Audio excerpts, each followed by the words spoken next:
ततस्तां शिंशुपामूले जानकीं पर्यवस्थिताम् अब्रवीद्दिष्ट्या पश्यामि त्वामिहाशताम्।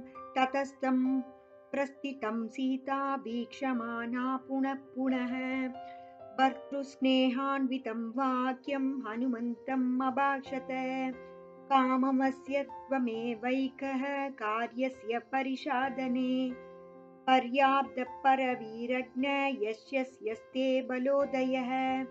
सुरैर्सङ्गूलां कृत्वा लङ्कां परबलार्दन मां नयेत्यधिकागुस्तस्तस्य शत्रुसम्भवेत्।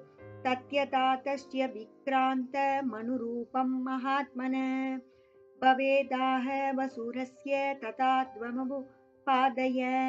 तदर्थोपहितं वाक्यं प्रश्रितं हेतुसंहितं निशम्य हनुमांस्तस्य वाक्यम् उत्तरमब्रवीत्।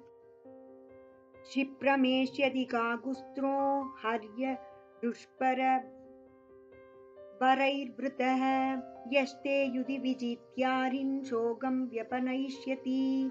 एवमाश्वास्य वैदेहीं हनुमान् मारुतात्मजः गमनाय मतीं कृत्वा वैदेहीमप्यवादयत्।